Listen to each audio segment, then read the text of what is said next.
Left in Kentucky, the podcast of indivisible Northern Kentucky.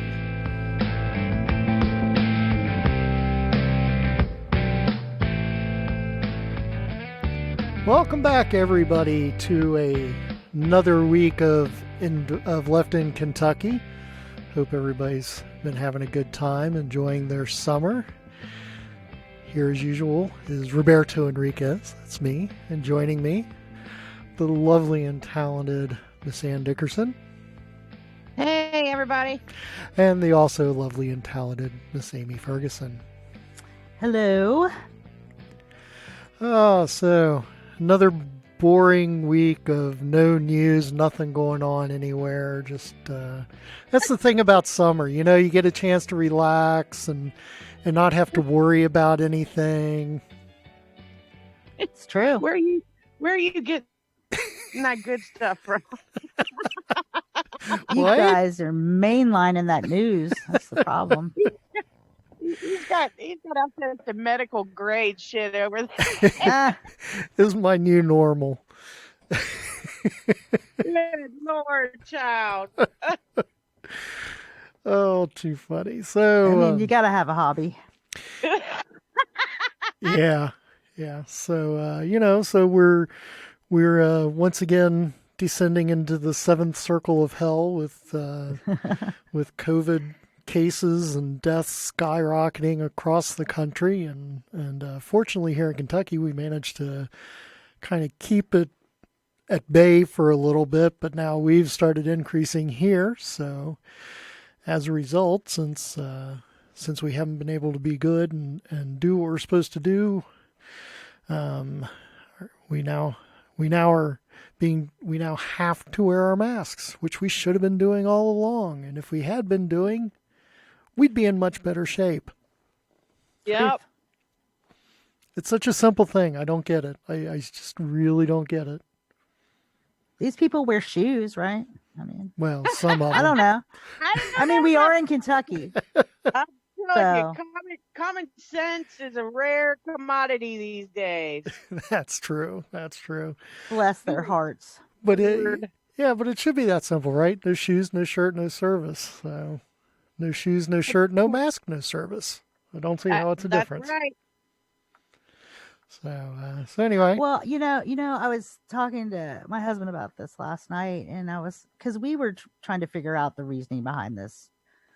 My liberties, and my hypothesis is that because things are so out of control, people are getting sick, things are shutting down. We are having to try to find a new normal, and people are realizing, hey, we're not going to go back to what we had before, so that is one way that they can try to hold on to some kind of control over their life. Okay, I'm not wearing a mask then, which is wrong-headed, obviously, but maybe explains a little bit about people going nuts over this. I don't know. Yeah, I mean, I guess that's as good a argument as any. It's I'm grasping at straws here, guys.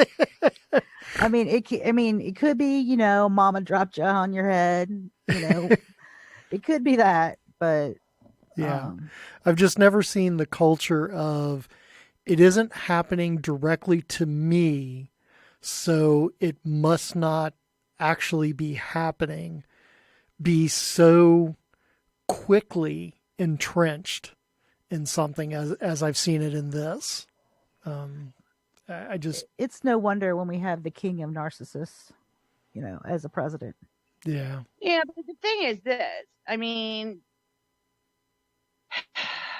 it's also that the squeaky wheel gets the grease type deal, because in truth, polling shows 73% of the people in Kentucky are all for the masks. Yep. Which means we got 27% of the population through radical loudmouths like your Savannah Maddoxes of the world, who, are advocating for this extreme crap under the guise of quote unquote the Constitution, and the epic takedown of her every single one of her arguments through Thomas Massey's Twitter page was the most beautiful thing I saw this week.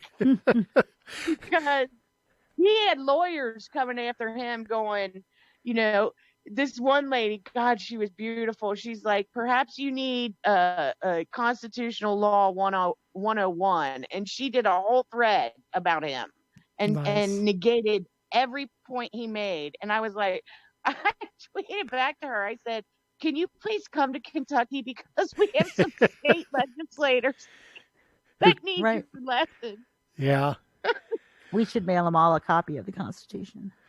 Well, I think that's a great transition into our first cow patty today, and not as usual, being unusual, trying to be a little different. I'm going to go first this week. I usually don't go first with my cow patty, but my cow patty goes out to Savannah Maddox. Ah.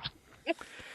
We're all surprised. Yeah, so this week Savannah decided to jump on the idea of filing a lawsuit against Governor Beshear for his executive orders, and under the pretense of restoring the republic, that's with a small r, the Republican form of government that is ensured to all states in the Constitution.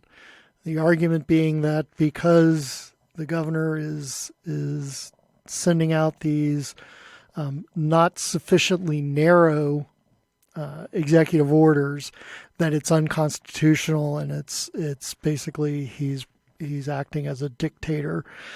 How dare he want to help us stay healthy and not die from COVID-19? That's just one of the most selfish acts I've ever seen in my life. So, well-deserving patty. Hopefully there was enough sarcasm dripping off the end of that. So I think our listeners know.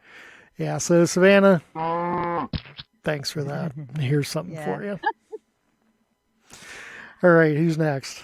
I can go right into the same sort of line with our Attorney General. Our Attorney General Cameron has decided he's going to file a lawsuit against the governor for his executive orders. Again,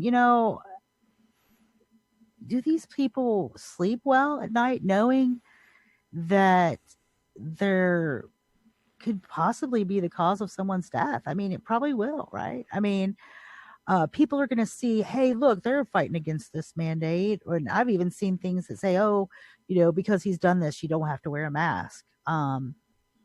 So people are getting wrong information. And it's not like Andy Beshear is the only governor in the whole country that's asked people to do this.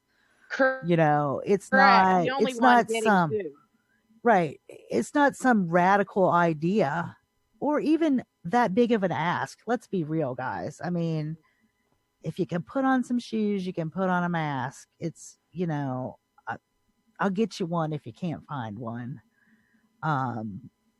So yeah, it's, to me, it's I don't recall reading in the Constitution where, there's a constitutional right guaranteed to not have anything covering your face. It's the same thing as having to wear clothes. You can't go out in public without any clothes on. You have to wear clothes. Now, they can be pretty skimpy, but you still have to wear some clothes. Right. And if you can require that, why can't you require people to wear a mask? And then there's also the turnaround of that, right? Because some of the same people who are complaining about having to wear a mask are some of the same folks that show up in Frankfurt with their guns wearing masks.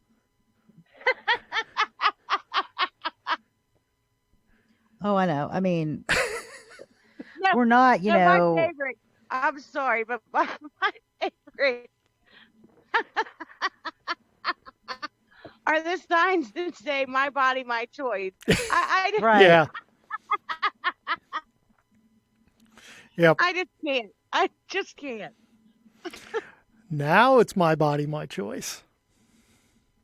And the funny, it's like drunk driving almost. It's like you can hurt other people with your reckless behavior. It's not just about you. Yep. The complete lack of empathy that's just running rampant. Yep. I mean, is just so disheartening to me. I mean, I can protect myself pretty easily. But how many people are going to be sacrificed to this stupidity? Yeah. I mean, it's going to be eye-opening for a lot of people, I think. When the shit finally hits the fan, when the cow patties start flying, yeah, like that. Well earned, Attorney General Cameron. Well earned. All right. The other thing is that a lot of people don't realize this is a flip-flop move for him. Mm-hmm. So that's another thing to keep in mind, because originally, he was not. He had said something. Gosh, I can't remember. It was common sense, yes. Yeah, I mean, so it's like, what are you doing? It's political. It is political, but here's the funny thing, and see, I swear I feel like a gerbil on one of those wheels. Because people be like, well, we all know that he's Mitch McConnell's lackey, blah, blah, blah. But you have Mitch McConnell advocating for masks. Yes. And advocating for it not to be stigmatized. Mm-hmm. And I just want to ring his bell and go, yoo-hoo, your minions in Kentucky aren't getting the message. It's just so funny. Yeah, it's pretty insane. It'd be funny if it wasn't fatal. Yep. All right, Anne. Okay, so we're going to keep this theme going. Yeah. Speaking of circles of hell. Right. Oh, my God. I have no choice because, well, I do, but, I probably have 3 top favorites that anybody that knows me or listens to us regularly could name. Mm-hmm. Roberto took one of them, so I was at a really tough point here between my other 2 faves. So I still have to go. I'm sorry, with Damon Thayer. Because his life's work, his life's mission is to get paid to bitch. Seriously. I mean, what? Name a single thing this man has proposed to in any way help. And you could really honestly apply that across the board almost in its entirety. Help himself. They help themselves. The GOP in Kentucky. They help their wealthy cronies and donors. Right. But what I'm saying is this, that, every single one of them comes out to gripe, to snipe, with no alternative proposal. It would be different if they were like, well, we're against this. We think the governor is doing a bad idea. Here's all our alternative. But they don't have that. Yep. Right? Instead, they're trying to pit 2 issues against each other. And that's never going to work. Right? They're trying to pit safety, the health and welfare of the population of the people in Kentucky against the economy. And that's never going to work because the 2 go hand in hand. Yep. And until just don't like that Bashir got elected. Not that it hasn't always been there. I just don't think it has been this blatant before, because now we have this game of pile on going on, right? Yep. And Daniel Cameron, Amy, as you pointed out, he's the perfect example. Hang on a minute. Boy, are my dogs barking. That dog's chasing that cow right out of the field. No, I think what the GOP has gotten really good at is creating these false choices. Right. These either ors that aren't actually either ors that we have to choose from, right? Like saying that the Republicans want to open businesses, the Democrats want to keep businesses closed. Whereas no, The Democrats want to open business safely. Right. Right. But it's not like it's more than just that, right? Because the other issue that they keep hammering is all the problems that have gone on with unemployment in Kentucky. Mm-hmm. So, we really need to take a step back and look at it objectively, which is that never do they mention that under Matt Bevin's tenure, and every single one of the people that I speak of, definitely a Bevin lackey, a Bevin Republican, and that certainly applies to Damon Thayer. Oh, yeah. It also applies to John Schickel. Yep. Also applies to Representative Osborne, and don't forget Savannah. Definitely Savannah Maddox, and that what they saw once Matt Bevin got elected, right, was this embrace of the extreme. Right. And they saw themselves for the first time in a really long time with unimaginable power, especially once they secured a supermajority in both the state house and the state senate in 2016. So, it's comical. It's absolutely comical for somebody like Savannah Maddox to talk about the unchecked power of the governor, when the fact of the matter is, for the last almost 4 years, we've been dealing with the unchecked supermajority in both legislative chambers that have been able to advance their own ideological wish list regardless of who the governor was. Right. And so, again, here we are. They want to fight against masks. They want to do anything and everything they can to try to attack Beshear because he does have unprecedented approval ratings, and they're still high. Yep. Yes. He's still way over 50% in approval, which means that they realize that even, Republicans and tons of independents are falling to Beshear's side and his attitude about the best ways to deal with this. So my suggestion to them is get on board or shut up. Well, or I'm not even saying get on board, even though I think what Beshear is doing is absolutely right. Yeah. I 100% approve of the way he's doing it. And the model that I would use, quite frankly, is New Zealand. Yeah. I mean, they were able to eliminate COVID in a month.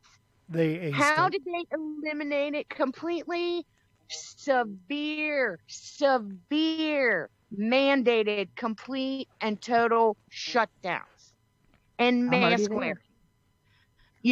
I mean severe and massive to testing. Nobody in the United States has seen. But here they are now, happy-go-lucky. They don't even have to deal with COVID anymore. The fact that the results have been as good as they have been in Kentucky is a direct result of the actions that the governor has taken. But, of course they're not telling people that. It's just retail. It's right. Garbage. It's politics. And to your point, if they want to disagree with it, but then come with another plan. Yes. Say, yes. well, I don't think we should do it that way. We should do it this way. And you never get that. Right. And the other thing is, what I find the most humorous, actually, is they want to be catered to, right? Mm-hmm. They want to sit here and whine and cry about how, well, he's never collaborated with us. Guess what? The governor has an open door policy. If you really wanted to talk to him about this, if you really wanted to work something out, you'd have a plan. You'd march your ass into his office and you'd say, we need to sit and talk about this now. You wouldn't sit here and put out op-ed after op-ed or commercial after commercial whining and crying and making, lies your primary statement on any issue. And that's exactly what they're doing as a whole. And they think that it's going to help them. But everything that we see right now with recent polling in Kentucky, and by recent, I mean this past week, speaks counter to that. It's not working. And they better get, realize because it it's quick. real. Yeah, I mean, I don't know. People I'm can look at dumbfounded. data and see Kentucky's better off than a lot of places. You know? Right. And that didn't just magically happen. Right. You look at places now like that are shutting down, like Texas and Florida, because of the absolute explosion of cases, because they never went to any lengths to be as protective of their citizenry as our governor was. Right. Even if I wasn't, Team Andy to begin with, I'm objective enough and I'm scientific enough to look at the numbers, because the numbers don't lie. Right. Yep. Definitely. So as usual, a well-earned cow patty there. He's got a huge pile.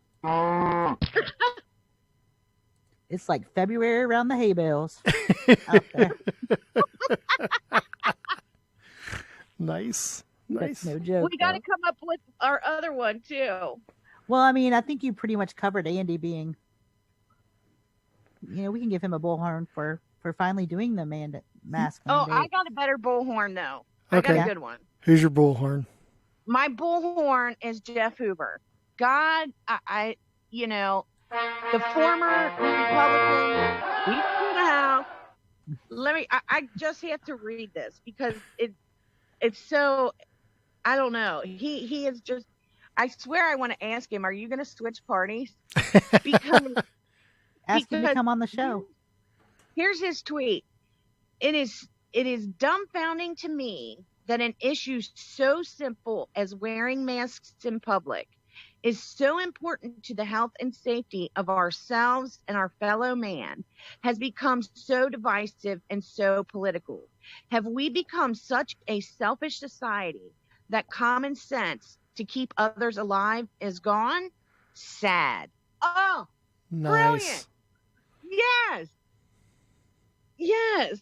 And, I think he and another, Republican who is falls right in line with him is William Woods.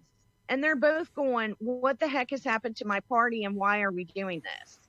Yeah. So but Jeff Hoover, for that tweet alone, yes, he deserves that special bullhorn sound. Republicans do get bullhorns on this show. Yes, they do. Yes, they do. I mean, you have to give credit where credit is due. You have said that before. Regardless of what political lane you fall in. And that's just somebody that's showing common sense. And we need a heck of a lot more common sense in Frankfurt. If he was up here running, even running still as a Republican, but saying these kinds of things, I could vote for that. Absolutely could vote for that. He might become the unicorn. I'd have to look him in the eye first, but yeah, or unicorn. If everybody, my witch power. Yeah, I don't know if everybody knows what our unicorn is. We've, Indivisible, we've always said, we look at candidates and we support progressive candidates. And, in the past it's been, you just support Democrats. And it's like, well, those tend to be the only progressive candidates we find. We will be more than happy to support a Republican candidate if they support progressive values. Right. Absolutely. So we call that the unicorn because so far that's how many of them we've found. And you can't just tape a horn on a horse. That doesn't count. Statement there. And for people who need even more clarity on that, I mean, to me, the unicorn in terms of a Republican would be one who supports socially progressive ideas. I can even narrow it down to there. Yep. know. um and Sure. what tends to happen is you see these people who, and we even have some of these kinds of candidates on the left side of the spectrum as well, that support socially progressive ideas but who are more fiscally conservative. Mm-hmm. um for me, the problem that comes in is when fiscally conservative is construed as austerity. Then we get into a lot of problems, Yep. because the same people that you're trying to prop up with social progressivism tend to get squashed when it comes to austerity. So there's a balance that needs to be struck there. But I'm happy to find any unicorns we can find. Yep. Absolutely. So we'll go on that unicorn hunt. Oh, I'm not going to do we'll that. have to find a new sound for that. Joining us now is Jim Fiorelli, who is running for State Senate in District 11, which is Boone County. Is that all? I'm not sure if that's all within Boone County or just mostly within Boone County. But It's all of them. all in all Boone County. So welcome to the show, Jim. Nice to have you. Thank you. Great to be here. I appreciate the chance to take advantage of this opportunity. Thank you much. Oh, great. So why don't you start off by telling us a little bit about yourself and maybe why you decided to run in this race? Good. Little boring history. Born and raised in Milwaukee, Catholic grade school, public high school. I have 2 degrees. Chemical engineering is one of my degrees. Statistics. I've got an MS in statistics, which is mathematics for people that aren't that smart. I beg to differ. Well, okay. I'm a math science guy. I've either lived or worked in Northern Kentucky for 30 years. I've been a Hebron resident for the past 20 years. Interesting for me since it's my life, but moved to Kentucky in 1988, divorced in 1999. Divorce was not amicable. I worked to get custody of the kids. I gained custody in 2001. I'm a father of 10 kids, 7 girls, 3 boys. At the time of the divorce, I had a 4-year-old. I had a daughter in grad school. So my objective, you'll note that I have no resume to run for public office. I've not run a company. That's not a bad thing. I'm not an attorney. That's okay. We need fewer attorneys. So okay. Preach. So, at the time of the divorce, at the time I gained custody, my ex-wife dropped out of their lives for 6-7 years. So although my kids had 2 parents, I was 1.9 of them. And so my sole objective was to make sure that their emotional, their social, their educational, and their financial needs were addressed. So anything that I had on the personal side took a back seat. Ultimately, and I firmly believe that no success can compensate for failure in the home. So the home was my objective. And although I didn't have complete success, there were a number of successes. Of my 10 kids, 9 are college grads. 1 will be. He's a late bloomer.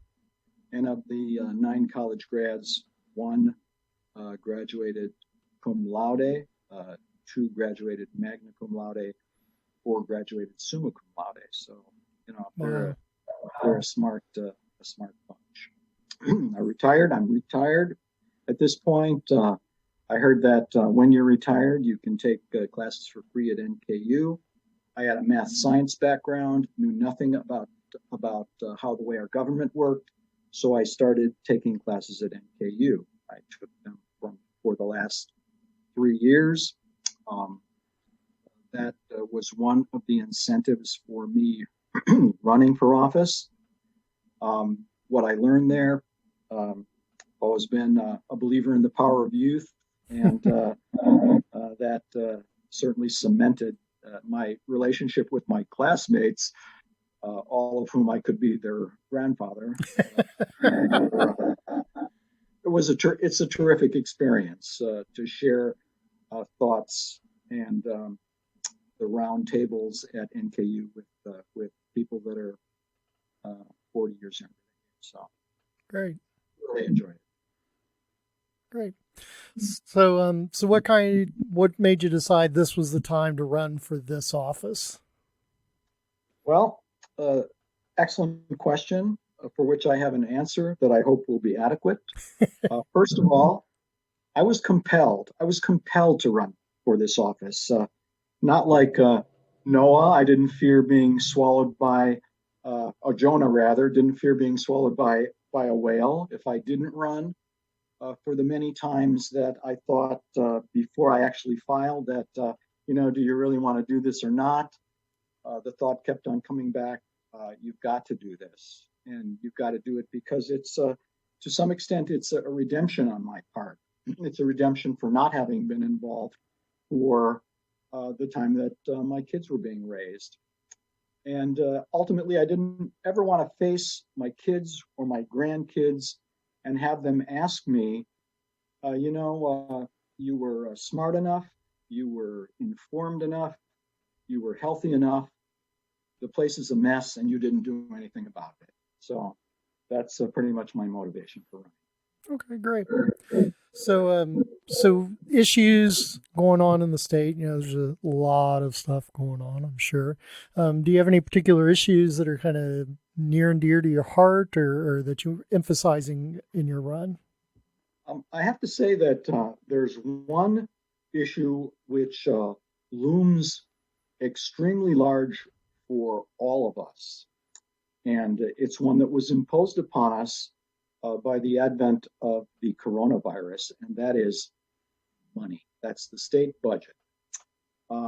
We are facing as a state, and will continue to face, I think, for the next year at least, unprecedented costs, unknown costs. We don't understand what the magnitude of those costs will ultimately be. We don't know what the end point is at this point. And we're in a position where we can't exit the battlefield. We've got to continue to spend to bring this to a closure in the Commonwealth. Mm-hmm. So on the cost side, we're facing some horrendous costs. Now, and the revenue side is just as bad. Because of Corona, at least for 3 months, there was a reduction in people traveling. It was great for traffic. You could get any place you wanted with that traffic jam. But bottom line is, of course, nothing was open to go anyplace. But really, no revenue from gasoline taxes. Purchases were down in general. So as far as sales taxes were concerned, stores making purchases, the sales tax revenue was down. People were conserving available cash because they were out of a job. Payroll taxes were down. Heck, a third of Kentucky's workforce was out of a job at one point. I suspect it's somewhat better now, but I wouldn't be surprised if at present 1 out of 4 Kentuckians is still looking for a job. The social safety net not only did from a state standpoint, I think President Trump has gone out of his way since 2016 to erode the safety net for working people across the United States and in Kentucky as well. Our rainy day fund is gone. So I feel that the biggest challenge facing anybody in Kentucky, and there's some scary stuff out there. It's all due to the fact that as a state, we're required to balance the budget, and the pie has shrunk. That's an important issue for me. So how do you have some ideas how we address that? I mean, how do we address the funding issue?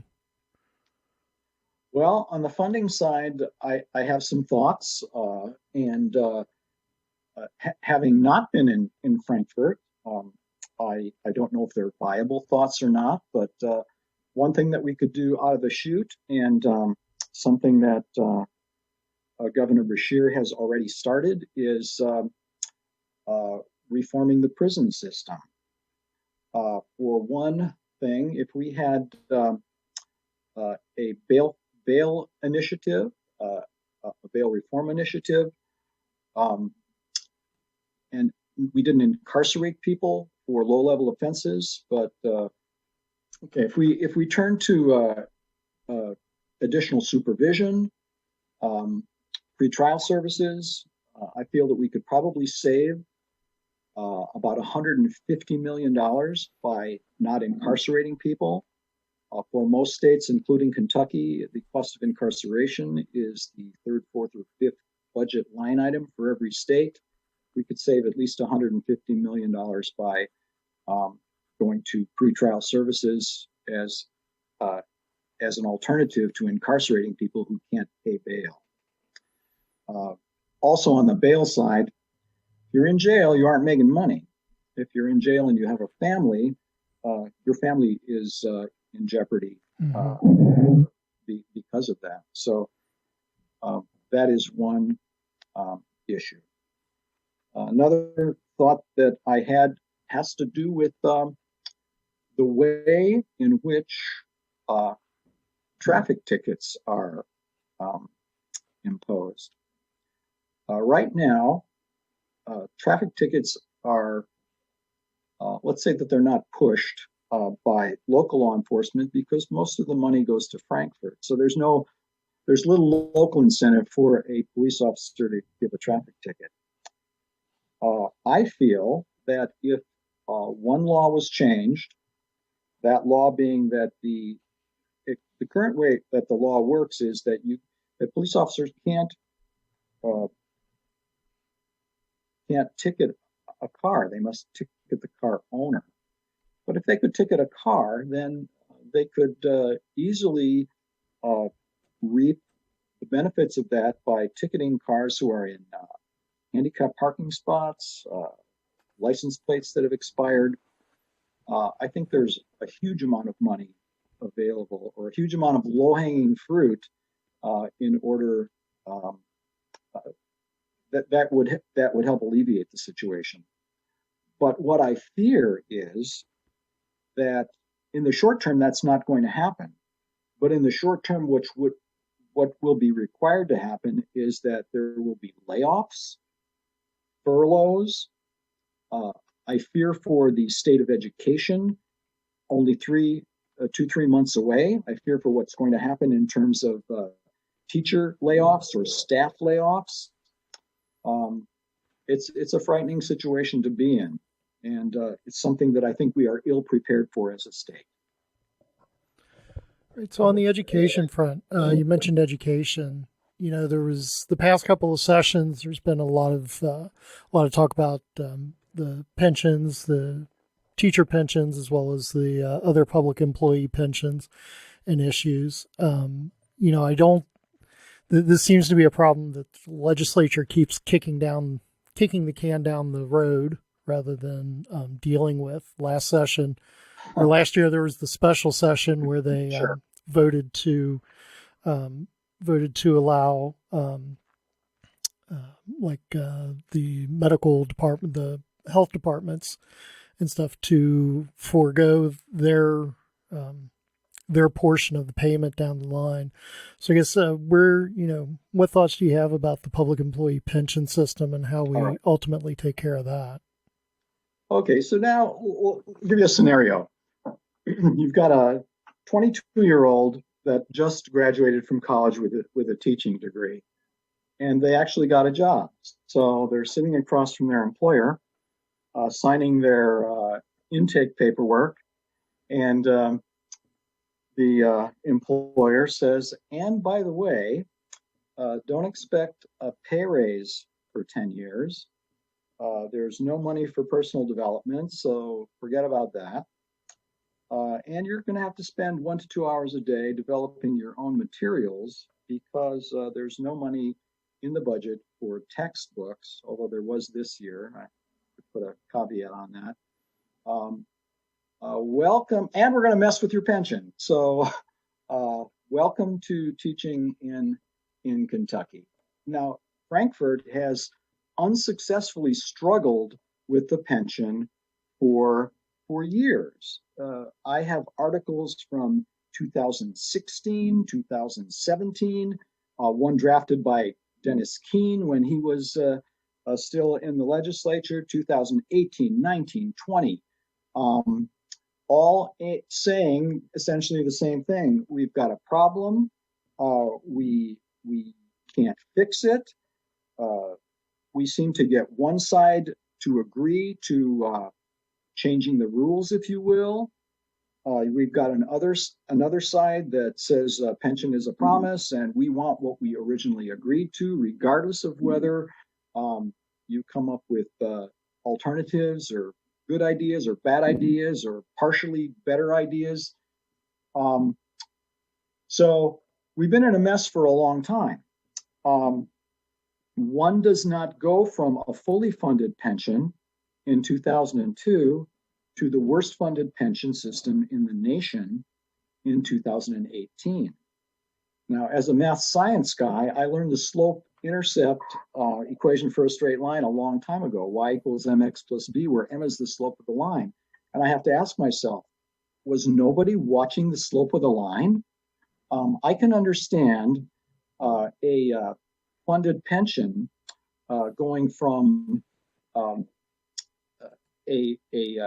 let's say a 85% funded with 15% unfunded liability in year one to 79% in year two. And I could possibly believe that someone, due to circumstance or the Great Recession, lowering that funded portion of the pension a second year. But I can't understand how it happened for 10 years. Was nobody watching the slope of the line? Was nobody minding the store? Did anyone care that the pension was heading in that direction?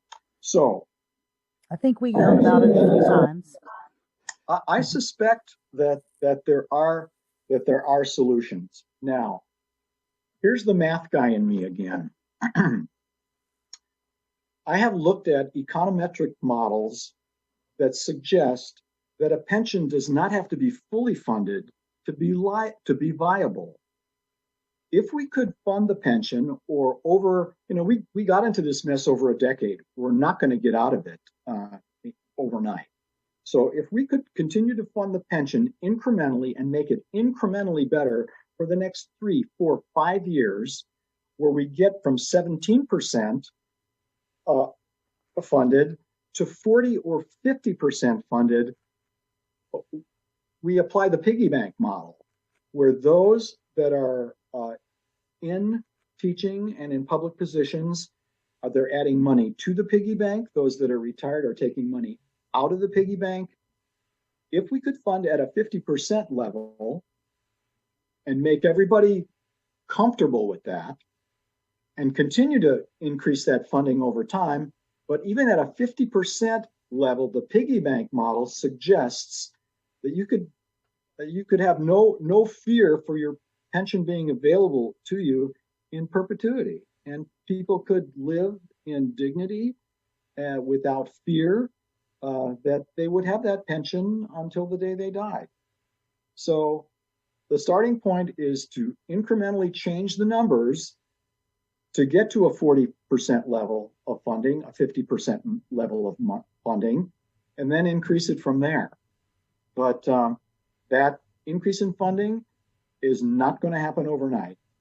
And I think some of the folks that are not currently open to alternatives may have to come to the realization that either they modify their thinking, they comfortably modify their thinking, or the pensions will go down the tubes for everybody.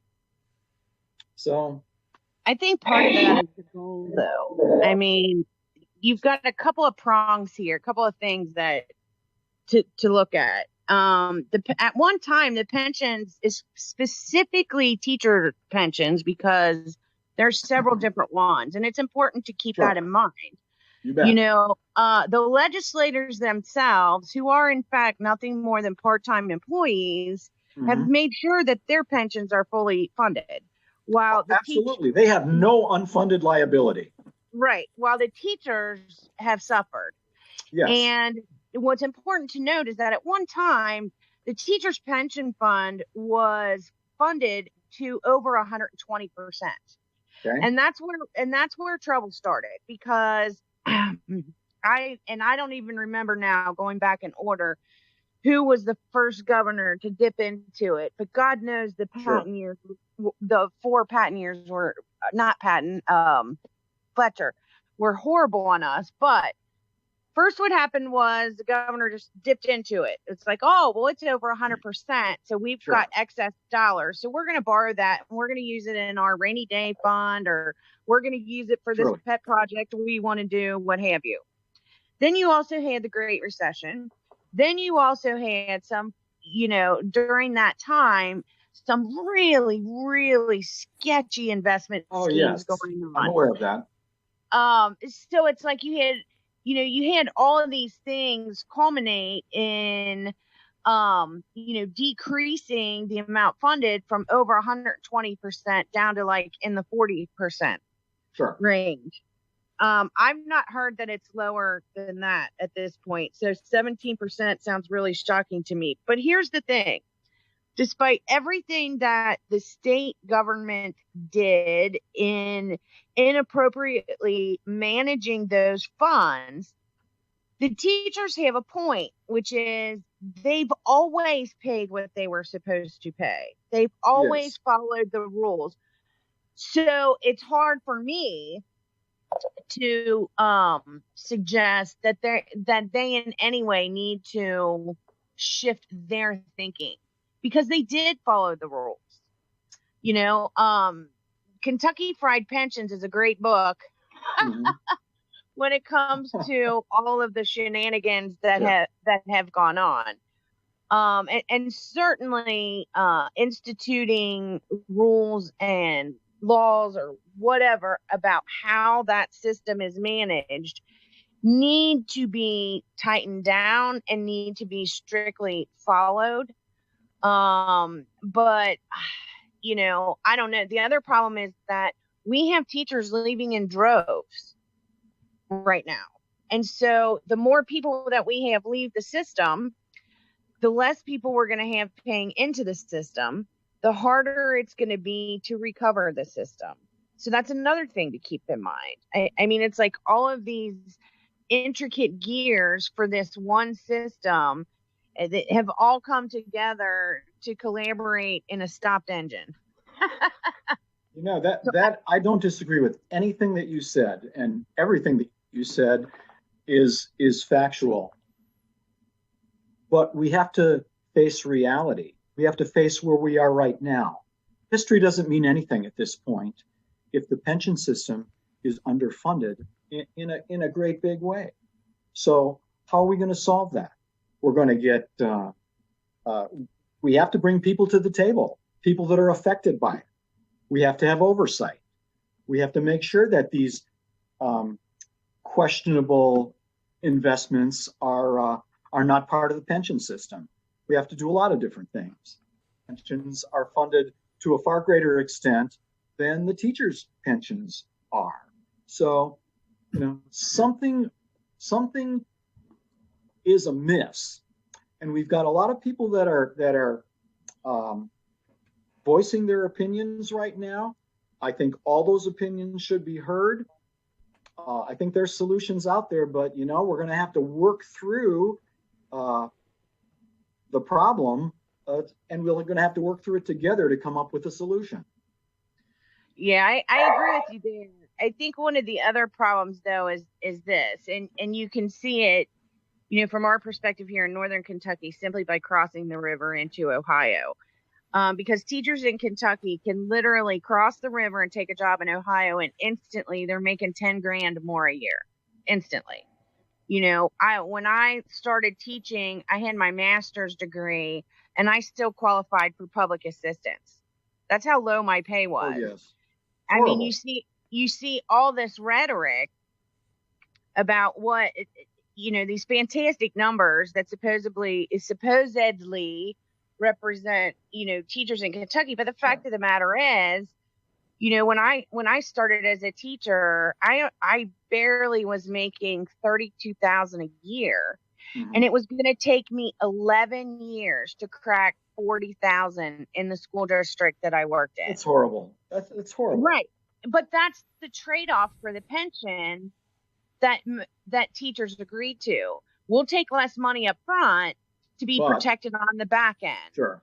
So now it's kind of like they're getting hit on the front and the back end, because now they're being told, well, we can't cover you on the back end. Well, that's fine. If you can't cover me on the back end, then I want my front end covered, and I want to get the kind of pay that I was supposed to get. Well, we can't do that either. I mean, it's like, no matter what, they're the one group that's going to get screwed.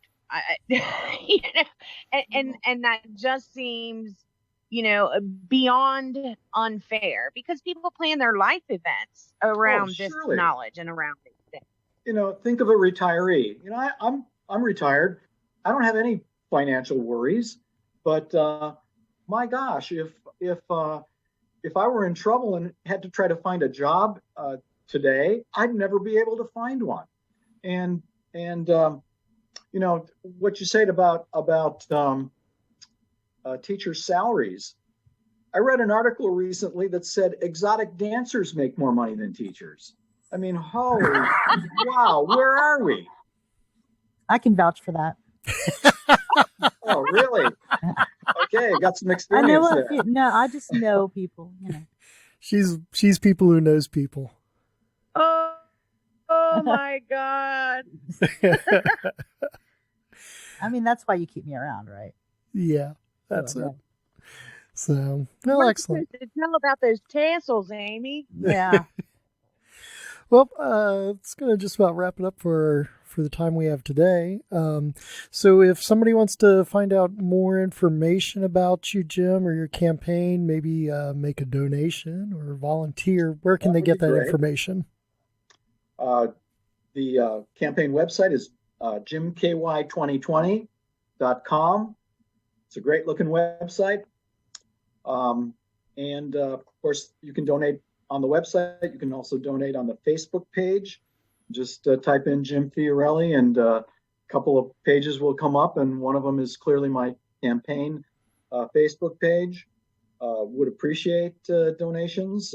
They're hard. It's hard to ask people for money. I think that's the hardest aspect of running for office when you've been independent for all of your life. And now, but let me digress just for a second and say, it's very humbling when people come out of the woodwork and say, how can I help you? It is. I've got people that have said, I can write letters for you. I'll knock on doors for you if we could knock on doors. It is extremely humbling for people that don't even know you to approach you and say, I want to help. I would just remind people that Jim's running against John Schickel. And just look him up, folks. He's bad. Bad. Yeah, we've talked about John Schickel once or twice on this show. Jim would be so much more representative of what we need in Frankfort than John. Absolutely. I appreciate you saying that.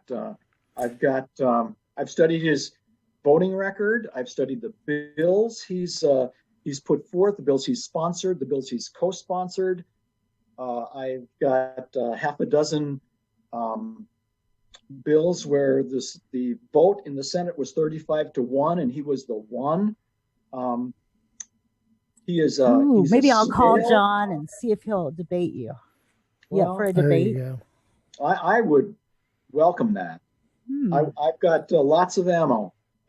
I don't have the experience. I don't have the credentials, but I've got a lot of John Schickel ammo. So. Yeah. I know people. All right, so stay tuned for that. Hopefully we'll get that debate lined up. That'll be exciting. Come on, John.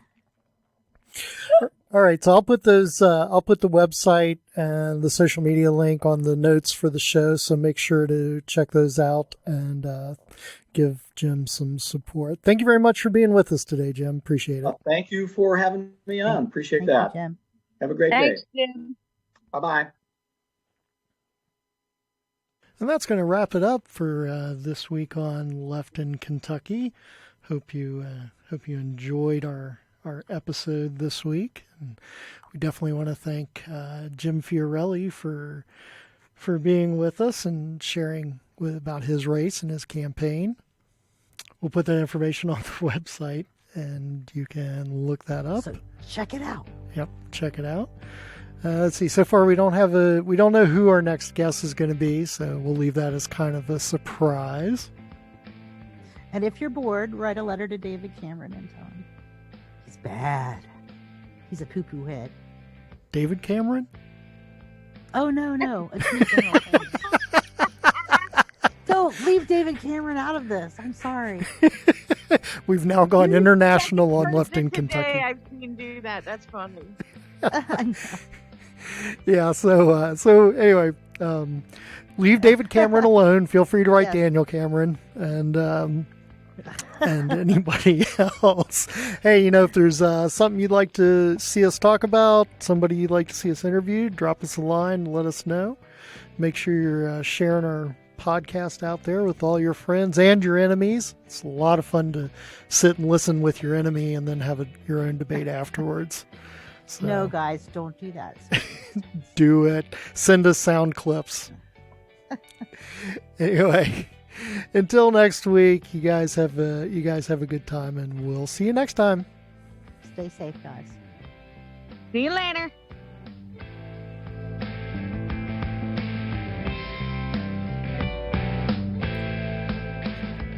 Left in Kentucky, the podcast of Indivisible Northern Kentucky.